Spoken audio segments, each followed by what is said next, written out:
আসসালামু আলাইকুম everyone, this is Rifat Hasan. Welcome back to our English school. আমাদের স্পোকেন ইংলিশ কোর্সের আমরা দেখতে দেখতে অনেকগুলো ক্লাস করে ফেললাম। সো আজকে আমাদের প্র্যাকটিস ক্লাস। এই প্র্যাকটিস ক্লাসের মাধ্যমে আমরা শিখব আমরা আমাদের আশেপাশের যে জিনিসপত্রগুলো রয়েছে এই জিনিসপত্রগুলো দ্বারা কিভাবে আমাদের ইংরেজি চর্চাটা শুরু করতে পারি। আমরা আজকে একদম বেসিক কিছু জিনিস শিখবো, এগুলো কিন্তু ইংরেজিতে কথা বলার জন্য অবশ্যই অনেক অনেক ইম্পর্টেন্ট। সো ক্লাসটি মনোযোগ সহকারে দেখতে হবে এবং আমি কথা বলার সময় একটু স্লো কথা বলার চেষ্টা করব। সো আপনারা একটু ট্রাই করবেন আমার সাথে সাথে রিপিট করার কথাগুলো, তাহলে জিনিসটি অনেক সহজে বুঝতে পারবেন এবং মুখের জড়তাটা কেটে যাবে। সো চলুন তাহলে ক্লাসটি শুরু করা যাক। আজকে আমরা এই যে এখানে যে ওয়ার্ডগুলো রয়েছে এই ওয়ার্ডগুলোর ব্যবহার শিখব। সো প্রথমে এখানে দেয়া রয়েছে দিস। দিস আমরা একটু মিনিং গুলো দেখে নেই, তাহলে বুঝতে সহজ হবে। দিস মানে হচ্ছে এটা এবং দ্যাট মানে ওইটা। আমরা মিনিং দেখে একটু কিছুটা বুঝতে পারছি যে আসলে কোন ওয়ার্ডটি কোন ক্ষেত্রে ব্যবহার হয়। দেখুন, আমাদের কাছে যদি কোনো জিনিস থাকে আমরা কিন্তু বলি এটা, এবং আমাদের দূরে যদি কোনো জিনিস থাকে তখন আমরা বলি ওইটা। সো তাহলে আমরা বুঝতে পারছি দিস কাছের কোনো জিনিসের ক্ষেত্রে ব্যবহার হয় এবং দ্যাট হচ্ছে দূরের কোনো জিনিসের ক্ষেত্রে ব্যবহার হয়। আমরা একটু উদাহরণের মাধ্যমে একটু ভালোভাবে বোঝা নেওয়ার চেষ্টা করব। আচ্ছা, আমি যদিও অঙ্কনে খুবই কাঁচা, তবুও একটু ট্রাই করছি, ভুল ত্রুটি মাফ করবেন। হ্যাঁ, ধরে নেওয়া যাক এখানে একটি গাছ রয়েছে, ট্রি, এবং আমরা ধরে নিলাম এখানে একটি কলম রয়েছে। হ্যাঁ, এটি একটি পেন, আমরা ধরে নিলাম যে এটি একটি পেন। ওকে, পেন। এবং এখানে ধরে নিলাম যে দুটি মানুষ রয়েছে। আচ্ছা, এটা কি মানুষ হলো আদতে? আচ্ছা, যাই হোক, মানুষ আর কি আমরা ধরে নিলাম। সো এখন একজন আরেকজনকে ধরুন জিজ্ঞেস করছে, ধরে নেই যে হোয়াট ইজ দিস, এটা কি। সো যখন আমরা কাছের কোনো জিনিসের ক্ষেত্রে জিজ্ঞাসা করব তখন কিন্তু এভাবে আমরা বলতে পারি হোয়াট ইজ দিস।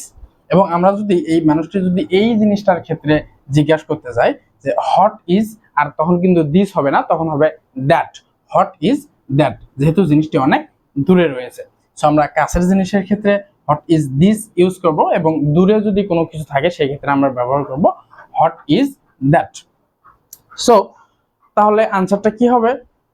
আনসার দেওয়ার সময় similarly this is a tree, এটি একটি গাছ, এবং এটির ক্ষেত্রে যখন আনসার হবে তখন হবে দ্যাট ইজ আ পেন, ওইটি একটি কলম।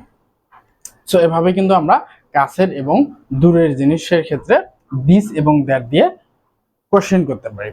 আবার যদি আমরা বলি what colour is this tree, গাছের রং কি? This tree is green, for example. আবার যদি বলা হয় what colour is that pen, কলমটির রং কি? দ্যাট পেন ইজ রেড, কলমটি লাল।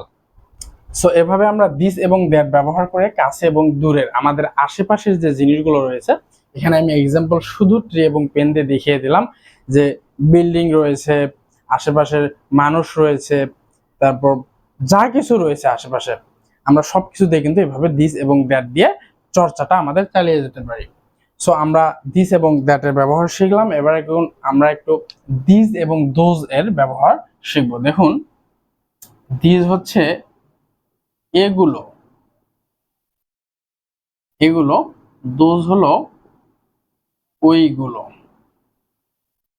সো আমরা মিনিং দেখে বুঝতেই পারছি যে এ দুটি এবং এ দুটি কিন্তু সিমিলার, বাট একটু ছোট্ট পার্থক্য হচ্ছে আমরা একটি জিনিসের ক্ষেত্রে এটি এবং ওইটি বা এটা বা ওটা বলি, বাট যখন একাধিক জিনিস থাকে, একের অধিক, তখন কিন্তু আমরা এগুলো, যেমন মার্কার গুলো বা ওগুলো দূরের জিনিসের ক্ষেত্রে। সো এই দিস এবং দ্যাট হচ্ছে সিঙ্গুলার কোনো জিনিসের ক্ষেত্রে আমরা ইউজ করব, এবং দিস এবং দোজ হচ্ছে প্লুরাল জিনিসের ক্ষেত্রে। এই দিস যদি কোনো কাছে কোনো জিনিস থাকে, যেমন এখানে যদি ধরুন এখানে কয়েকটি গাছ রয়েছে, হ্যাঁ, এখানে তিনটি গাছ রয়েছে সাপোজ, এখানেও একাধিক পেন রয়েছে, এখানেও একাধিক পেন রয়েছে ধরে নিলাম, একাধিক পেন রয়েছে, সেই ক্ষেত্রে কিন্তু এখানে পেন্স হবে, এখানে ট্রেজ হবে। যখন আমরা জানি একাধিক হয় তখন সেগুলো প্লুরাল হয়ে যায়, প্লুরাল হলে এস বাই এস যোগ করতে হবে। আচ্ছা, সেটি পরের কথা। সো আমরা একটু দেখে নেই তাহলে। তাহলে আমাদের কাছে যদি একাধিক জিনিসপত্র থাকে সেক্ষেত্রে আমরা দিস ব্যবহার করব, এবং দূরে যদি একাধিক জিনিস থাকে সেক্ষেত্রে আমরা দোজ ব্যবহার করব। তাহলে এই লোকটি যদি একে কোশ্চেন করে হট আর দিস, এগুলো কি? একটা জিনিস খেয়াল রাখবেন, আমরা যখন দিস এবং দ্যাট এর ব্যবহার শিখেছি তখন আমরা ইজ দিয়ে কোশ্চেন করেছি, hot is this or hot is that. But আমরা যখন এই যে প্লুরাল দিস এবং দোজ ব্যবহার করবো তখন কিন্তু ইজ আর হবে না, অবশ্যই আর হবে, যেহেতু একাধিক রয়েছে। সো হট আর দিস এগুলো কি? হট আর দোজ ওইগুলো কি? সো দূরের জিনিসের ক্ষেত্রে দোজ হবে, কাছের জিনিসের ক্ষেত্রে দিস হবে, হ্যাঁ, এবং অবশ্যই আর ব্যবহার করতে হবে। সো তাহলে আনসার কি হবে? দিস আর ট্রিজ, এগুলো গাছ। দোজ আর পেন্স, ওইগুলো কলম।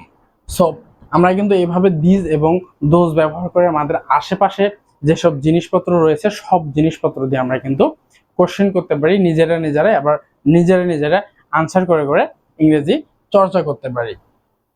এবং আমরা চাইলে আমাদের যে বন্ধু বান্ধব যারা ইংরেজি শিখতে আগ্রহী তাদেরকে কিন্তু পার্টনার বানিয়ে একে অপরকে কোশ্চেন করে এবং আনসার করে করে ইংরেজি চর্চাটা চালিয়ে যেতে পারি। এবার আমরা ইন ফ্রন্ট অফ এবং বিহাইন্ড এর ব্যবহারটি শিখে নেব। তাহলে দেখুন, ইন ফ্রন্ট অফ মানে সামনে, সামনে, এবং বিহাইন্ড হচ্ছে পিছনে, পিছনে। ইন ফ্রন্ট অফ মানে সামনে, বিহাইন্ড মানে পিছনে। আচ্ছা, এগুলো একটু আমরা মুছে দেই। তাহলে দেখুন, এখানে যদি আর একটি মানুষ থাকে, ধরুন সে তাকে প্রশ্ন করছে হোয়ার ইজ দ্য ম্যান, মানুষটি কোথায়?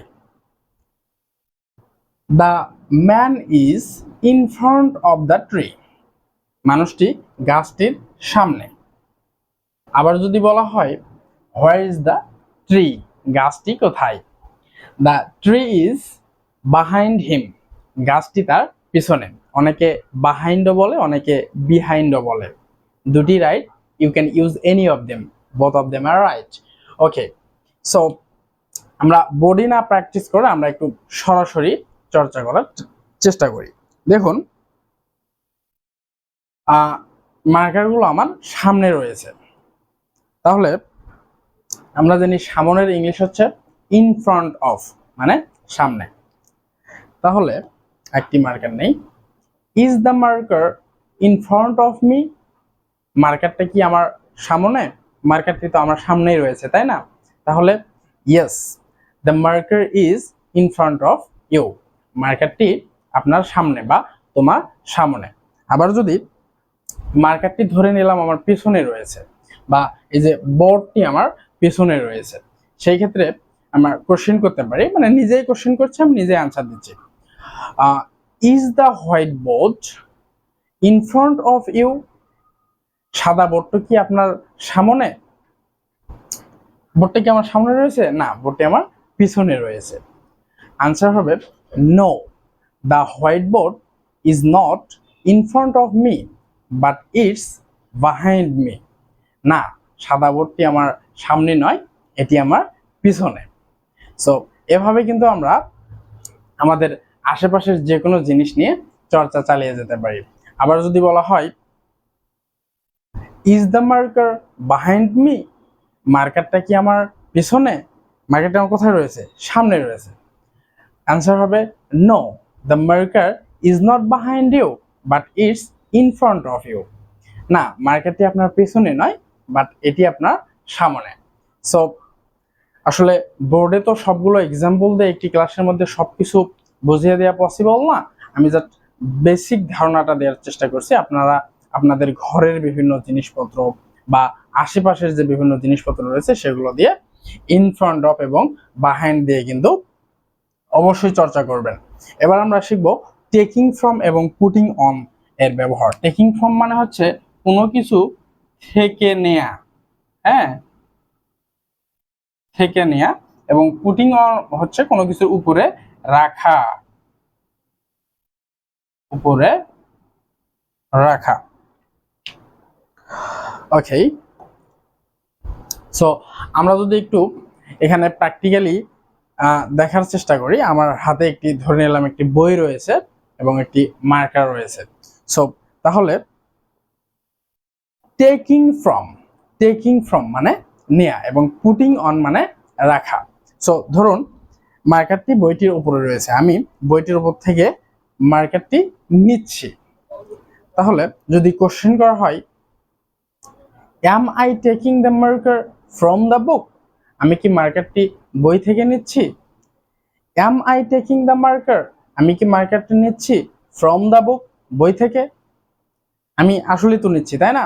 তাহলে কি হবে? Yes, you are taking the marker from the book. আবার আমি যদি এটি বই থেকে না নিয়ে, ধরুন আমার সামনে একটি টেবিল রয়েছে, টেবিল থেকে নিচ্ছি, বাট ধরুন এটি বই, বাট আমি বলছি টেবিল থেকে নিচ্ছি নাকি।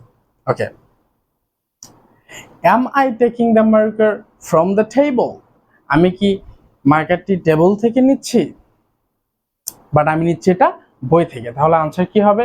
No, you are not taking the marker from the table but you are taking the marker from the book. আপনি মার্কারটি টেবিল থেকে নিচ্ছেন না, বাট আপনি এটি বই থেকে নিচ্ছেন।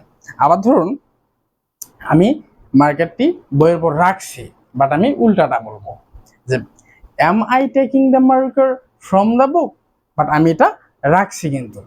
তাহলে আনসার হবে কি? No, you are not taking the marker from the book but you are putting the marker on the book. আপনি মার্কারটি বই থেকে নিচ্ছেন না, বাট আপনি মার্কারটি বইয়ের উপরে রাখছেন। সো আমরা কোনো কিছু থেকে নেওয়ার সময় অবশ্যই টেকিং ফ্রম হবে এবং কোনো কিছুর উপর রাখার সময় পুটিং অন হবে। হ্যাঁ, সো আমরা টেকিং এবং পুটিং এর ব্যবহারটি আশা করছি শিখে ফেলছি, এবং ওপেনিং এবং ক্লোজিং এর ব্যবহারটা আমরা এবং এবার শিখে নেব। ওপেনিং মানে হচ্ছে কোনো কিছু খোলা এবং ক্লোজিং মানে কোনো কিছু বন্ধ করা। সো আমরা আমাদের আশেপাশের আমাদের ঘরের দরজা বা জানালা, কোনো বই, যে কোনো কিছু যেগুলো খোলা এবং বন্ধ করা যায় এগুলো দিয়ে কিন্তু আমরা চর্চা করতে পারি।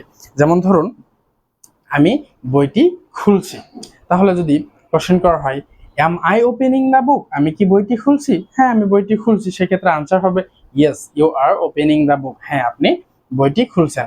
আর যদি আমি বইটি খুলি, বাট যদি উল্টাটা বলি যে am I closing the book, আমি কি বইটি বন্ধ করছি? সেক্ষেত্রে আনসার হবে no, you are not closing the book but you are opening the book, আপনি বইটি বন্ধ করছেন না, কিন্তু আপনি বইটি খুলছেন। সিমিলারলি কিন্তু আমরা আমাদের দরজা জানালা বা যে কোনো কিছু বক্স যেগুলো খোলা বন্ধ করা যায় এগুলো দিয়ে চর্চা করতে পারি। সাপোজ আমি দরজা খুলছি, সো কেউ বললো হোয়াট আর ইউ ডুইং, তুমি কি করছো?